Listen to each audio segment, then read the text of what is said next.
Muy bienvenidos, queridos hermanos, a un nuevo programa, una nueva transmisión de nuestro programa Conversando la Escuela Sabática.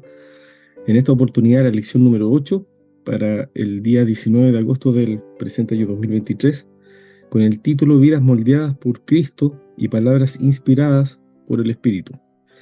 Como siempre, acompañado de nuestros panelistas, amigos, partiendo por nuestro querido teólogo y amigo también José Miguel Alarcón. ¿Cómo te encuentras, amigo? Bien, Daniel, esperando la lección que nos corresponde, ¿no? De poder discutir algunos aspectos importantes, medulares, que nos van a permitir poder tener mayores herramientas en cuanto a nuestra manera de vivir, porque en realidad todo esto no es simplemente reflexión teológica, discusión teológica, sino todo esto, mensajes bíblicos y que encontramos en los testimonios nos llevan a una vida práctica. Amén, así es. Eso es lo importante, que tengamos la oportunidad de poder vivir este cristianismo de manera práctica. Así que vamos a ver cómo la lección nos ayuda a conectar estos principios con ese desafío. Y también nos acompaña nuestro querido amigo ahora desde Australia, Luciano Vergara. ¿Cómo te encuentras, amigo? Hola Daniel y José, me gusta saludarlos, sí, también contento en este momento poder conversar con usted y compartir estos comentarios tan Así es. importantes de poder ver la palabra de Dios a través de lo que se revela aquí en la epístola de Pablo a los Efesios. Así que nuevamente, gratamente poder compartir nuevamente esta conversación. Exactamente, así que muchas gracias, amigo, y también agradeciendo también a cada uno de ustedes que nos escuchan para que puedan también participar y por supuesto compartir esta transmisión con sus contactos para que pueda difundirse mayormente. Vamos a comenzar entonces como corresponde con una oración inicial. Te voy a pedir, Luciano mismo, si tú puedes tener ese privilegio, por favor. Amén. Muy bien, oremos. Gracias, querido Padre bendito Dios, por este día que usted bondadosamente nos da y esta instancia que nos da para compartir esta conversación, esta meditación de su palabra bendita. Rogamos Dios que nos dirija con su santa presencia. Gracias, querido Padre, rogamos su bendición en el nombre de nuestro Señor Jesús. Amén. Amén. Muy bien, para comenzar, bueno, tenemos una lección bastante interesante donde el centro, el foco, es la obra del Espíritu Santo en el corazón del creyente y la manera como esta transformación va moldeando, efectivamente, como dice el título mismo, el carácter. El carácter que es lo fundamental, lo esencial dentro del desarrollo de nuestra vida, precisamente porque es lo que refleja si efectivamente estamos asemejándonos a Cristo y separándonos del mundo.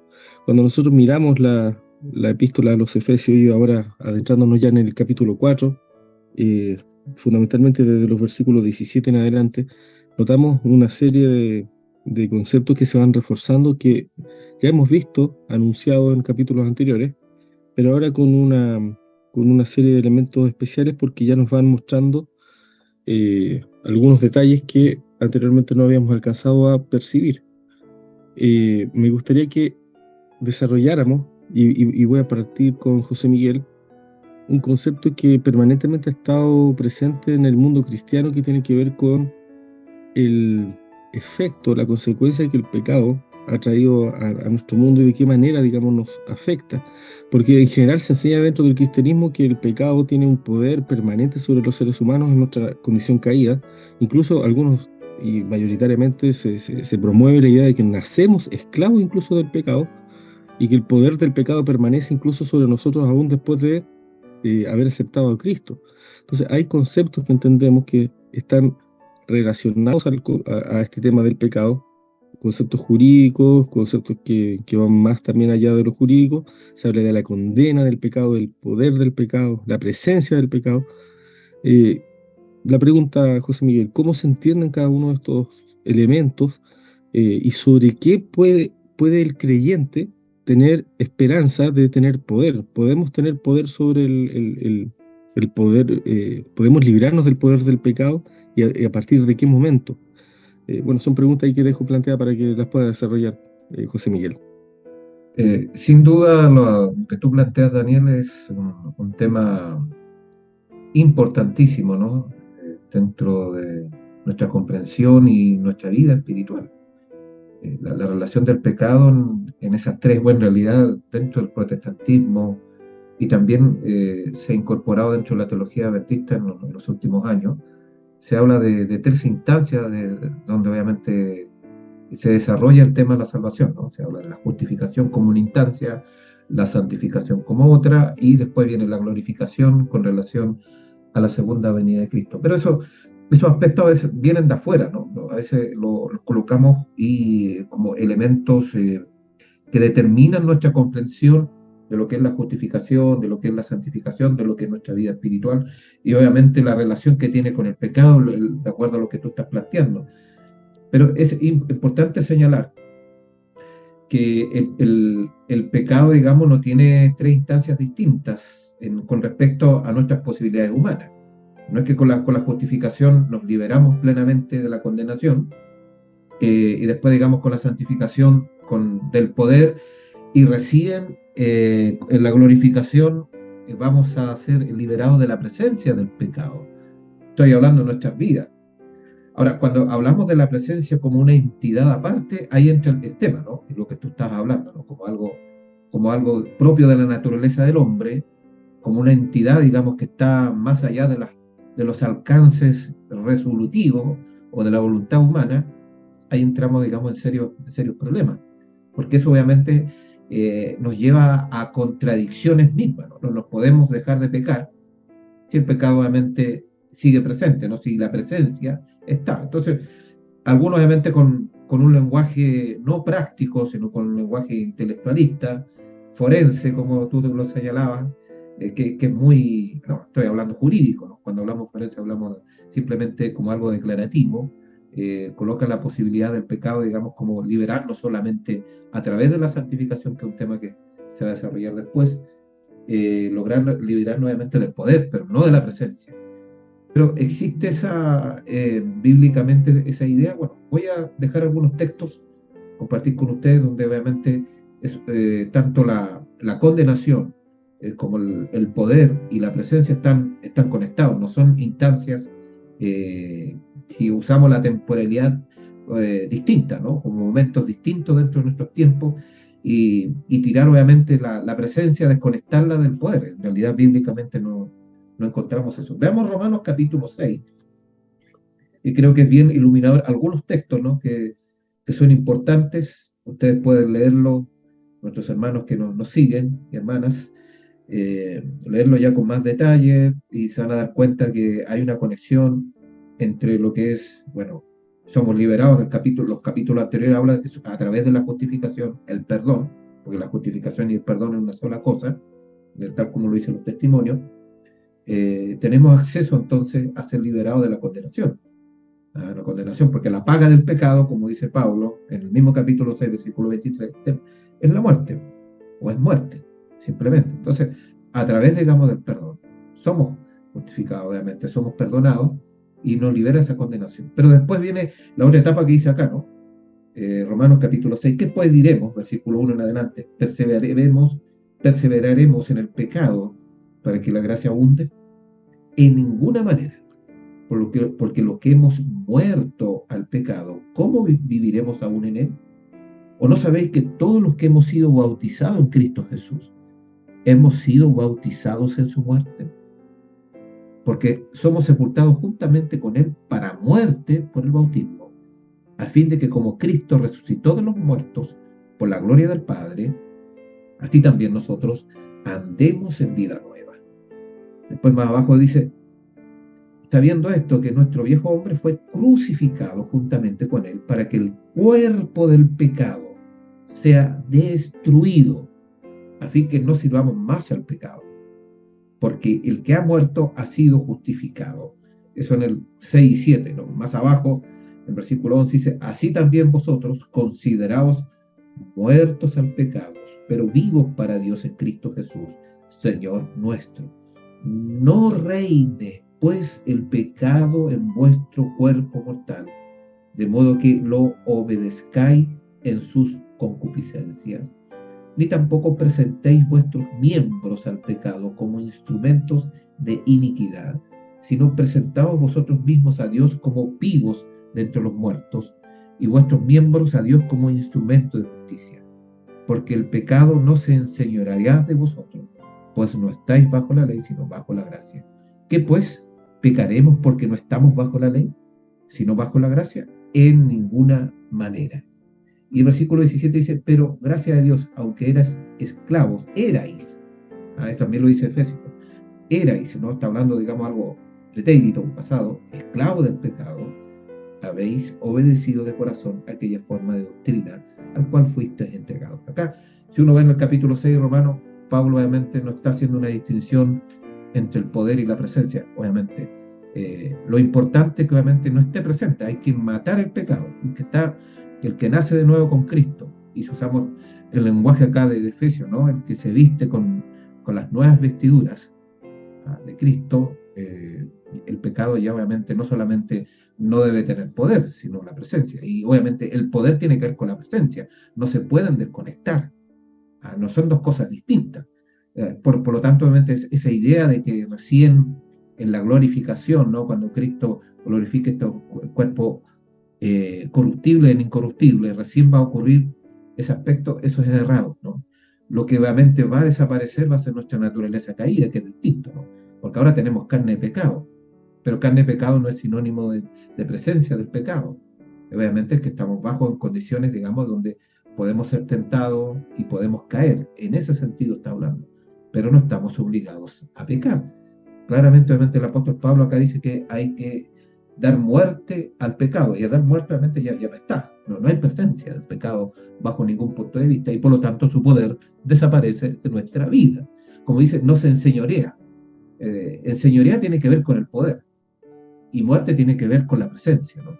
Entonces, exacto, claramente acá el apóstol Pablo va en esa dirección, muy contraria a cómo realmente se lo divide y se lo fracciona, y haciendo, digamos, irreal la posibilidad de liberarnos realmente del pecado en nuestra vida.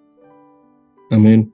Interesante esos textos de Romanos que leías, usan la palabra de que el pecado no se enseñorea del creyente.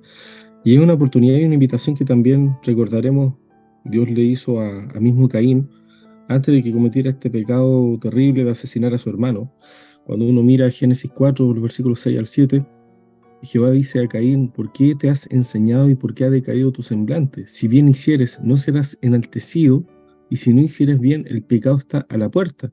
Con todo esto, a ti será su deseo y tú te enseñorearás de él. Interesante cómo ahí está justamente planteado el mismo concepto, el mismo principio del libre albedrío, de la posibilidad, la oportunidad que tenemos de poder someternos a Dios y permitirle a Dios por su poder obrar en nuestro corazón, en nuestra mente, y hacer que el pecado no tenga, como tú bien dices, José Miguel, que no tenga presencia, que no tenga poder en nuestras vidas, en nuestras mentes. Bueno, ahí hay un concepto que evidentemente nos ayuda a entender entonces cómo este subtítulo que menciona la lección, la espiral descendente del pecado, puede ser totalmente combatida y destruida desde su origen, porque nosotros tenemos una naturaleza caída, pero como tú muy bien enfatizabas, no estamos obligados a pecar. Tendremos una naturaleza caída, pero al no estar obligados a pecar cambia completamente el panorama de las oportunidades, porque tenemos esa oportunidad de poder someternos a Cristo y recibir su poder para poder vencer en todas circunstancias. Ahora en la lección se nos plantea muy relacionado a este tema, porque el concepto de pecado es vital para poder entender otro concepto vital que la lección menciona, que tiene que ver con el vestirse de Cristo. Cuando nosotros miramos esta noción, la lección del día lunes presenta que efectivamente el apóstol Pablo habla de una vida moldeada por Cristo, es como vestirse justamente de Cristo, y esto implica 3 elementos que se relacionan con esta vestimenta. Primero, despojarse de la antigua forma de vida, despojarse de una antigua vestidura. Es interesante que la lección lo mencione. El segundo dice experimentar una renovación interior, y tercero, vestirse del nuevo modelo divino de vida.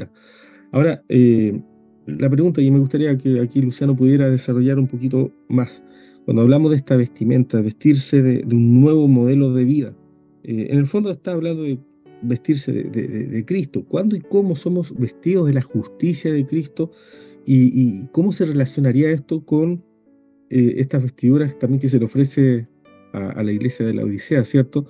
En el Apocalipsis, las vestiduras blancas que reciben finalmente los redimidos. ¿Cómo podría ayudar a comprender un poco más estos conceptos, Luciano? Muy interesante lo que plantea Daniel, obviamente en base también a lo que previamente ustedes establecían con respecto a lo que es la naturaleza del pecado. Me gustaría poder quizá ahondar un poquito más en aquello previamente. Nosotros encontramos, por ejemplo, no sé si lo leyó José Miguel, había citado Romanos 6, leo el verso 7 cuando dice, porque el que ha muerto ha sido justificado del pecado. Dar muerte al pecado es justamente una condición que se entrega aquí para ser justamente justificado. Está hablando muerte del pecado y porque el que ha muerto al pecado ha sido justificado del pecado. Entonces aquí vemos justamente esa referencia, digamos, confirmatoria con respecto a lo que se venía hablando con respecto a temas muy, muy específicos. En realidad, cómo se presenta la palabra de Dios, no se presenta el pecado como algo místico, como algo, digamos, difuso, o lo que nosotros entendemos en la tradición católica evangélica como el pecado original, ¿cierto? El pecado ontológico, como algo que no tiene que ver con decisiones que son justamente aquellas que provocan un verdadero agravio. El pecado tiene que ver justamente con este asunto de hacer una ofensa objetiva, digamos, en referencia a lo que es la ley de Dios en particular, que no es otra cosa sino la transgresión del mismo. Entonces, cuando hablamos de pecado, estamos hablando de cosas muy concretas, estamos hablando de ofensas, estamos hablando de dar vuelta a la espalda a una necesidad. Cuando hablamos de pecado, estamos hablando de hablar de una forma inadecuada de otra persona o de un hermano, como ¿no es cierto? Lo que está en base al contexto del libro o la epístola a los Efesios. Estamos hablando de negarse a impartir justicia. Entonces, cuestiones que tienen que ver con lo concreto, con lo real, con lo ético, con lo fáctico, no en términos místicos, que tiene que ver justamente esta idea de que ustedes planteaban, digamos, en contra de ellos justamente lo que presenta realmente la palabra, de lo que es y de aquello que Dios nos quiere en definitiva salvar. Al respecto, obviamente esto tiene que ver con motivaciones internas que Dios puede, digamos, restablecer. Y lo utiliza a través de la figura que tú mismo, Daniel, utilizaba con respecto a lo que es vestirse, ¿cierto? Vestirse de Cristo. Y eso es también, bajo esos mismos términos, no una cuestión meramente mística, inclusive forense, legal, que sí tiene un componente legal, pero es legal no en términos ficticios, de ficción jurídica, sino algo que impacta en la vida concreta del creyente.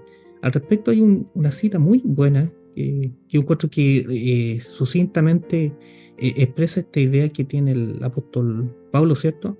En el libro El Ministerio Médico, página 264. Se la leo. Dice, no es vestirse todos de Cristo, no para abandonarlo una vez más, sino para permitir que su espíritu selle vuestra mente y carácter. Cuando todos en esta institución estén convertidos de veras, con seguridad sucederá una obra maravillosa, como cuando los discípulos recibieron el derramamiento del Espíritu Santo en el día de Pentecostés. Entonces, lo que está haciendo referencia aquí, los testimonios con respecto a este concepto de vestirse de Cristo, lo que tú mencionas, Daniel, y también referencia a este llamado que se hace en Apocalipsis capítulo 3, la última iglesia de la Odisea, vestirse de Cristo tiene que ver con adquirir su carácter. Esa es la referencia, eso es lo que nosotros encontramos de forma, digamos, coherente en los testimonios, que no es otra cosa que justamente dejar que el modelo de Cristo, ¿no es cierto?, se impregne en la vida del creyente. Entonces, esa es la interpretación, no es una mera cosa, digamos, declarativa, sino más bien algo que ocurre en términos reales, existenciales, en un milagro, digamos, presencial en la vida del creyente. Interesante lo que mencionas, Luciano, porque cuando uno mira entonces el concepto de vestirse de Cristo, evidentemente aquí hay como tú muy bien dices, un antes y un después, un cambio completo, radical en el carácter, implica entonces algo de parte del ser humano con relación al pecado, que tiene que ver con abandonar justamente el pecado, y permitirle a Dios que efectivamente le pueda borrar los rasgos las huellas que el pecado ha dejado ancladas muchas veces en el viejo hombre, para que no tenga poder sobre nosotros en nuestra nueva vida. Hay una cita que aparece en el Deseado de todas las gentes, la página 509, que dice que ningún arrepentimiento que no obre una reforma es genuino. La justicia de Cristo no es un manto para cubrir pecados que no han sido confesados ni abandonados. Es un principio de vida que transforma el carácter y rige la conducta. La santidad es integridad para con Dios, es la entrega total del corazón y la vida para que revelen los principios del cielo. Eso aparece en la página 509. Cuando miramos eso, entonces, Luciano, podríamos decir que efectivamente la justicia de Cristo jamás va a cubrir, como dice acá, un pecado que no sea confesado. Es decir, podríamos mirar que no es como meter la basura o dejar la basura bajo la alfombra, ¿cierto? Sería el concepto que nosotros debemos ir aplicando y entendiendo, porque sería de otra forma que seríamos justificados en nuestros pecados y no de nuestros pecados. Cuando Cristo justifica, quita el pecado, quita la basura, y eso es lo maravilloso de esta obra transformadora. Exactamente. Ahora, Sí, exactamente, sí. de hecho, una cita bien cortita cuando dice aquí en The Sign of the Time del 4 de abril del 1892, dice, bien cortito, dice, Cristo no reviste el pecado con su justicia, sino que lo elimina y en su lugar imputa su propia justicia. Maravilloso, maravillosa cita. Muchas gracias. Y bueno, y ahí se ve un cuadro completo y mucho más comprensible entonces de cómo opera la justicia de Cristo, no de manera forense, como se entiende muchas veces que un cambio meramente jurídico, sino que más allá de lo jurídico implica evidentemente esta eliminación del pecado, literalmente en el carácter, no solamente en el registro jurídico, sino también en el carácter del creyente. Ahora, cuando miramos la lección, también se nos lleva, digamos, a otro punto que está también muy relacionado con esto. Hablábamos de un antes y un después en la vida del creyente. Tiene que ver con esta transformación que nosotros experimentamos. Pero hay una pregunta que siempre suele surgir, pero muchas veces no se aborda. Tiene que ver con lo siguiente. La lección dice el día domingo. Vamos a ir al día domingo, vamos a ir al primer día ahí de la lección. Dice en Efesios 4, 17 al 32, Pablo afirma que los creyentes han experimentado una transformación completa. Este es un concepto interesante. ¿Cómo los creyentes pueden experimentar una transformación completa y esta transformación completa ser compatible con la idea de una santificación vista como un proceso que dura toda la vida y que para muchos creyentes parece dar la idea de una transformación que en el fondo es incompleta mientras estamos viviendo el proceso? O sea, ¿cómo podemos vivir efectivamente con la noción de que efectivamente Dios nos transforme completamente y al mismo tiempo entender que la transformación es un proceso? ¿Es posible tener compatibilizar ambos conceptos, José Miguel? Sin duda, si uno va a la escritura y ve los textos con detalle, ¿no? Los textos paulinos, en realidad todas las epístolas paulinas, no solamente la de Efesios, sino otras, y prácticamente todas las 14 epístolas, considerando la epístola a los hebreos, uno encuentra justamente que es una realidad no solamente procesual, ¿no?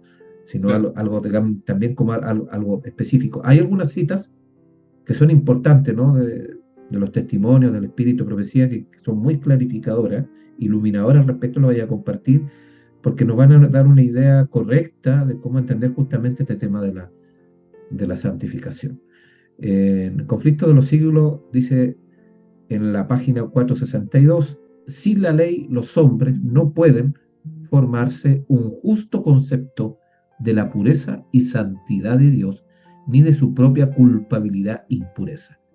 No tienen verdadera convicción del pecado y no sienten necesidad de arrepentirse. Acá digamos un punto importante, ¿no? La ley de Dios es la que obviamente otorga y es la base para entender el tema de la santificación. Si la ley de Dios obviamente no la tenemos considerada en nuestra teología, en nuestro mensaje, obviamente, y en nuestra vida diaria, sin duda no vamos a entender y no vamos a vivir lo que es la santificación. Más adelante dice en la página, en el siguiente párrafo, falsas teorías sobre la santificación, debidas a que no se hizo caso de la ley divina o se la rechazó, desempeñan importante papel en los movimientos religiosos de nuestros días. Bueno, prácticamente todas las religiones son anti-ley de alguna u otra manera. Y nosotros como pueblo adventista tampoco estamos alejados de esa moda. Sin duda hay grupos que tienen una perspectiva antinuminiana, anti-ley, aunque obviamente no lo declaren tan abiertamente, pero cuando se descuida, ¿no?, se desatiende el tema de la ley de Dios, va a ser difícil entender el tema de la santificación, incluyéndolo obviamente en lo que es la justificación. La doctrina de la santificación verdadera es bíblica. El apóstol Pablo en su carta a la iglesia de Tesalónica declara: esta es la voluntad de Dios, es a saber, vuestra santificación. Y ruega así, el mismo Dios de paz os santifique del todo, ¿no?, o por completo. Eso en 1 de Tesalonicenses 4:3, 5:23. La Biblia enseña claramente lo que es la santificación y cómo se puede alcanzarla. El Salvador oró por sus discípulos: santifícalos con la verdad, tu palabra es la verdad. Juan 17, 17 y 19. Y San Pablo enseña que los creyentes deben ser santificados por el Espíritu Santo. Romanos 5, 16. ¿Cuál es la obra del Espíritu Santo? Jesús dijo a sus discípulos: cuando viniere aquel, el Espíritu de verdad, Él os guiará al conocimiento de toda la verdad. Juan 16, 13. Y Salmista dice: tu ley es la verdad. Por la palabra y el Espíritu de Dios quedan de manifiesto ante los hombres los grandes principios de justicia encerrados en la ley divina. Y ya que la ley de Dios es santa, justa y buena, un trasunto de la perfección divina, resulta que el carácter formado por la obediencia a esa ley será santo. Cristo es ejemplo perfecto de semejante carácter. Él dice: he guardado los mandamientos de mi Padre. Hago siempre las cosas que le agradan. Los discípulos de Cristo han de volverse semejantes a Él, es decir, adquirir por la gracia de Dios un carácter conforme a los principios de su santa ley. Esto es lo que la Biblia llama santificación. La santificación expuesta en la Sagrada Escritura abarca todo el ser, espíritu, cuerpo y alma. San Pablo rogaba por los tesalonicenses que su ser entero, espíritu y alma y cuerpo, fuese guardado y presentado irreprensible en el advenimiento de nuestro Señor Jesucristo. Y vuelve a escribir a los creyentes: os ruego pues, hermanos, por las compasiones de Dios, que presentéis vuestros cuerpos como sacrificio vivo, santo, acepto a Dios. En los tiempos del antiguo Israel, toda ofrenda que se traía a Dios era cuidadosamente examinada. Si se descubría un defecto cualquiera en el animal presentado, se lo rechazaba, pues Dios había mandado que las ofrendas fuesen sin mancha. Así también pide a los cristianos que presenten sus cuerpos en sacrificio vivo, santo, acepto a Dios. Bueno, estos textos y hay otros más son claros, digamos, con respecto a lo que es la santificación. No es solamente es un proceso, pero implica también lo que vimos anteriormente, una muerte al pecado. Y eso es algo presente. Es presente y continuo. Son decisiones constantes. La santificación implica decisiones permanentes frente a la ley de Dios, ¿no?, de guardarla o violarla, o ser obviamente esclavo del pecado, o ser esclavo, digamos, de la justicia, digamos, que la ley, digamos, indica. Amén, totalmente. Muchas gracias, José Miguel. Bueno, justamente estaba mirando la cita que anteriormente también me había tocado leer, que contiene también un elemento conceptual importante en relación a esto mismo que acabas de mencionar, cuando dice que la santidad es integridad para con Dios, es la entrega total del corazón. Me gusta este concepto de la entrega total que se repite a menudo en el espíritu de profecía, porque precisamente habla de esta condición de avanzar con un sometimiento completo del corazón, de la mente, del ser, del cuerpo. Y como tú bien decías en las citas que acabas de leer, José Miguel, presentando a Dios cada defecto de carácter que uno pueda ir descubriendo, de manera que vaya uno caminando conforme a la luz que va recibiendo.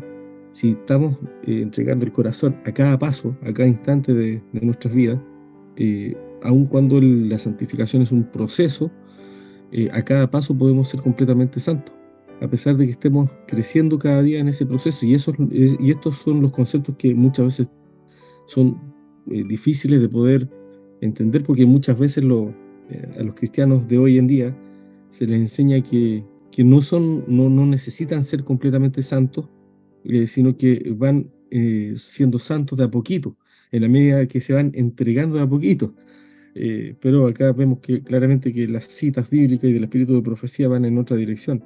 Nos señalan precisamente que la santidad, la santificación, es una realidad posible en el creyente, en el hoy. Sí. Una acotación, bueno, acá también el Espíritu de Profecía dice, nadie se engaña a sí mismo creyendo que puede volverse santo mientras viole premeditadamente uno de los preceptos divinos. O sea, no hay santidad en la violación, y guardar la ley de Dios no es un efecto solamente de proceso, es guardarla ahora. Entonces es ahora y proceso también, ¿no? Y continuo. Muy cierto, totalmente. Así que ahí el concepto nos queda mucho más claro. Bien, en relación a esto, la lección también nos desafía a explorar entonces de qué manera la obra del Espíritu Santo obra esta santificación en nosotros. Y una de las obras principales obviamente tiene que ver con ir sellando nuestro carácter. El concepto del sello del Espíritu Santo, el sello que pone sobre los creyentes, no es un concepto fácil de entender, y más aún cuando hay, por supuesto, corrientes y conceptos que de repente pugnan entre sí, incluso dentro de nuestra misma iglesia.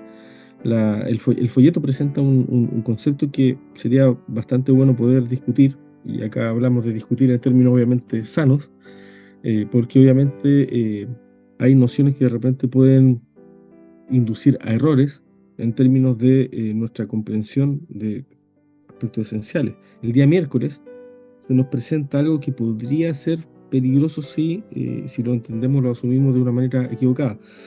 Acá dice, en una promesa reconfortante, Pablo afirma que el Espíritu Santo sella a los creyentes desde el día en que aceptaron a Cristo hasta el día de la redención. La relación del Espíritu con el creyente no es frágil, sino duradera. Cuando los creyentes menospreciamos la presencia del Espíritu que mora en nosotros, al usar como arma el don divino del habla, no se dice que el Espíritu se va, sino que se entristece.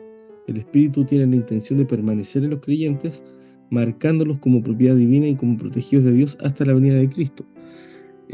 Quizás la lección no tiene o el autor, digamos, no tenía la intención de presentar una especie de sellamiento incondicional, pero podría dar a entender eso, sería peligroso. Cuando nosotros hablamos de sellamiento, y me gustaría preguntarle a Luciano, ¿de qué manera nosotros podemos entender justamente esta obra del Espíritu Santo? ¿Cómo y cuándo se produce el sellamiento? ¿A quién se dirige el apóstol Pablo cuando está hablando estas palabras de que hemos sido sellados hasta el día de la redención? ¿Se dirige a todo el cuerpo de creyentes desde el día que aceptaron a Cristo? ¿O se dirige a los que están efectivamente en Cristo? Son preguntas que hay que ir respondiendo. Claro. ¿Cómo lo ves tú, Luciano? Mira, me gustaría compartir con usted unas pocas citas. Una de ellas solamente para tener una idea de lo que significa entristecer al espíritu.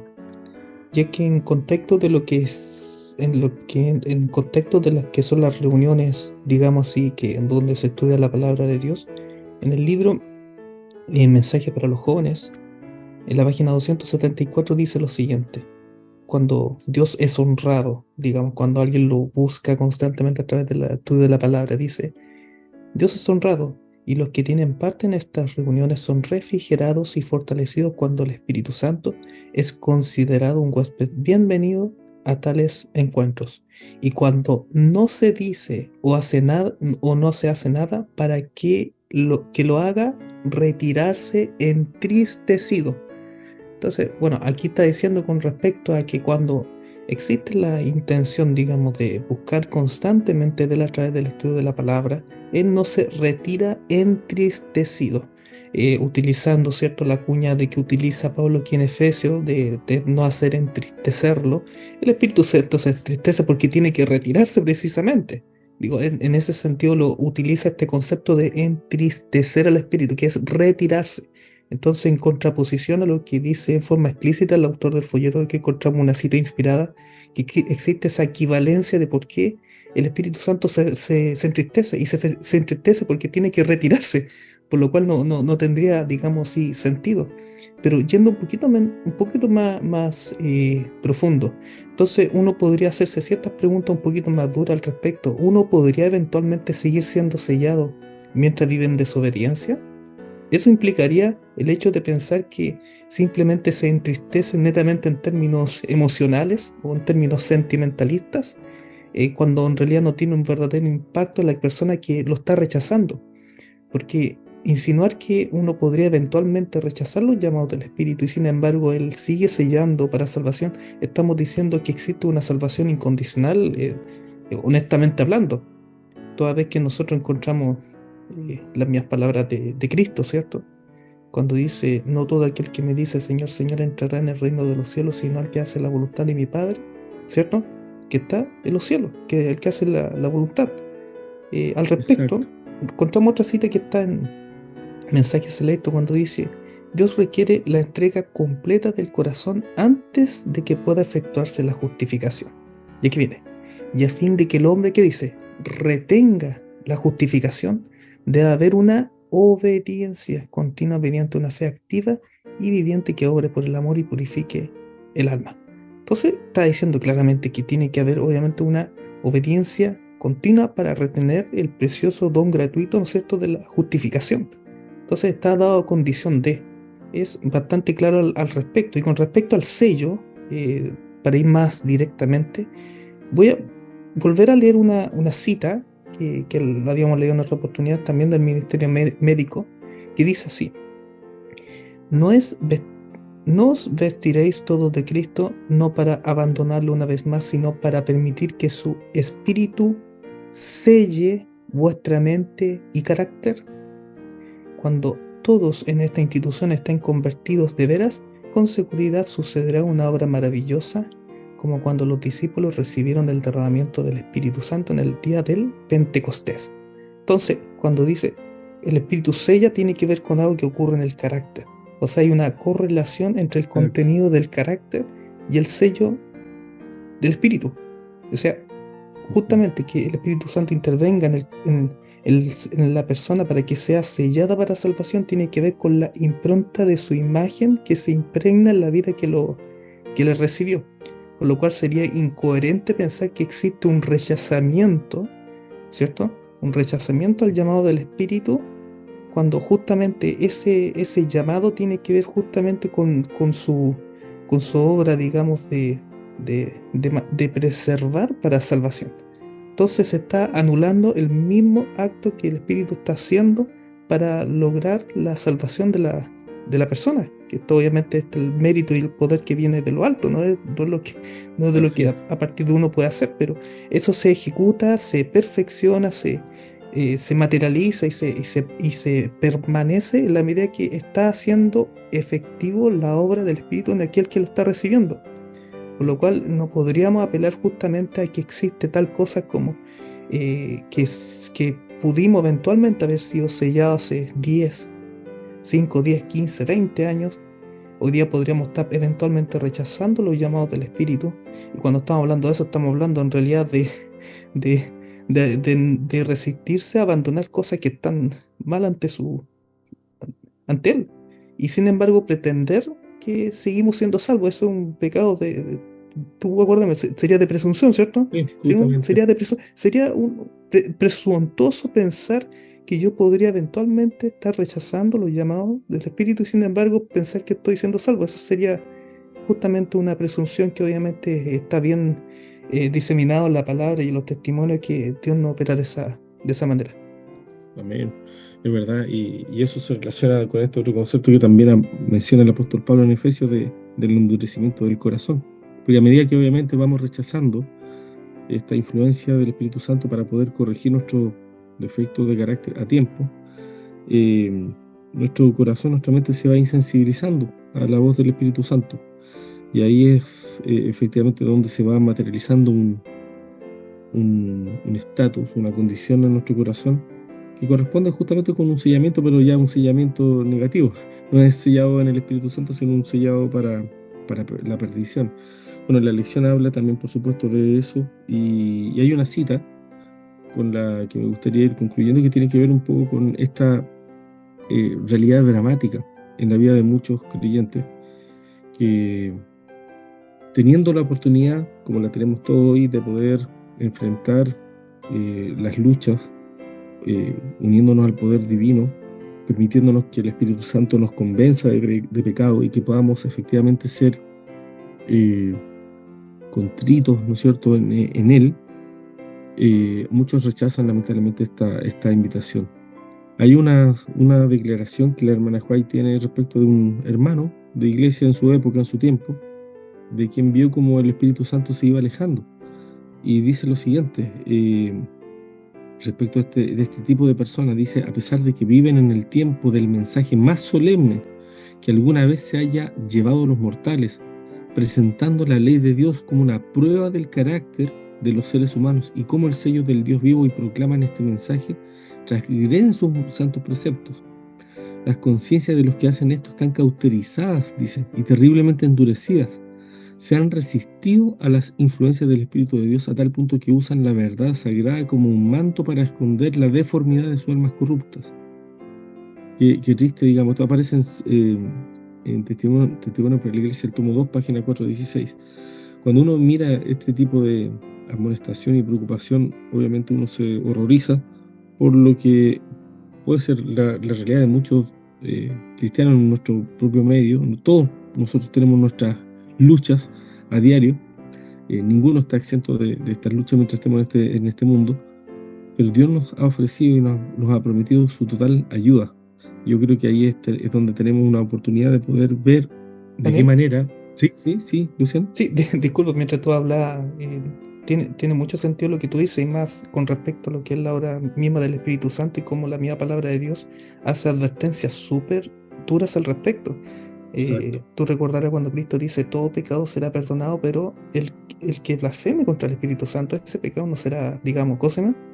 No será perdonado. Perdonado, no será perdonado. Exacto. O sea, por eso digo, yo creo que este asunto, yo creo que de cierta forma uno tiene que ser bien, digamos, cuidadoso con respecto a cómo nos referimos a algunas cosas, pero cuando claramente vemos que algo no es totalmente contrario al espíritu, ya la letra es forma tan clara que presenta la palabra con respecto a nuestro trato o la relación con el Espíritu Santo en términos de salvación, es algo que hay que ser un poquito más, digamos, enfático al decirlo, porque Sí. la palabra es bastante clara. No es, digamos, algo secundario, no es algo accesorio, es algo vital estar atentos a los llamados amorosos, constantes, ¿cierto? Del Así es. Espíritu para renovar nuestras vidas y para mantenernos justamente en este espacio seguro de salvación que Dios, por supuesto, a todos nos quiere preservar. Por lo cual Sí. volvemos a decir que entristecerlo, desoírlo, como quieran decirlo, como lo pudimos ver en el folleto, no significa que Él se retire, que vamos a estar siguiendo siendo sallados. Es algo que es total y completamente fuera a lo que claramente y en forma clara y dura la misma palabra de Cristo dice al respecto. Por lo cual vale enfatizar nuevamente este asunto, Daniel. Amén. Vamos a ir concluyendo con los textos de Pablo, que ahora nos presentan obviamente esta invitación amorosa, como dice Luciano, que dice lo siguiente en Efesios 4, a partir del 17, dice: esto pues digo y requiero en el Señor, que ya no andéis como los otros gentiles que andan en la vanidad de su mente, teniendo el entendimiento entenebrecido, ajenos de la vida de Dios por la ignorancia que en ellos hay, por la dureza de su corazón, los cuales, después que perdieron toda sensibilidad, se entregaron a la lascivia para cometer con avidez toda clase de impureza. Mas vosotros no habéis aprendido así a Cristo, si en verdad le habéis oído y habéis sido por él enseñados conforme a la verdad que está en Jesús. Hermosas palabras y amonestación, por supuesto, que nuestro amado apóstol Pablo nos invita también para reflexionar en estos tiempos. José Miguel, me gustaría si tú puedes concluir esta bendecida conversación que hemos tenido con una oración final, por favor. Vamos a orar. Nuestro Padre que estás en los cielos, agradecemos tus verdades eternas, tus verdades que han venido a nosotros a través del don profético, a través de la historia, tanto en la escritura como en los testimonios, y nos colocas, Señor, la regla a seguir, nos colocas el camino, Padre, para que nuestras pisadas sean seguras en esta tierra y nos preparen, Señor, no solamente para vivir en esta vida, sino sobre todo para vivir la eternidad. Padre, permanece en nuestros corazones, apártanos de todo pecado, apártanos de la condenación a través de nuestro arrepentimiento y confesión, apártanos, Señor, del poder y la presencia del pecado y ayúdanos a llevar una vida santa, de preparación para el sellamiento que luego se va a ocurrir en la vida de tu pueblo. Permanece con nosotros, sigue bendiciéndonos en nuestras vidas, mientras permanezcamos en esta tierra, Señor, que siempre andemos en tus caminos. En el nombre precioso de nuestro amado Señor Jesucristo oramos. Amén. Amén.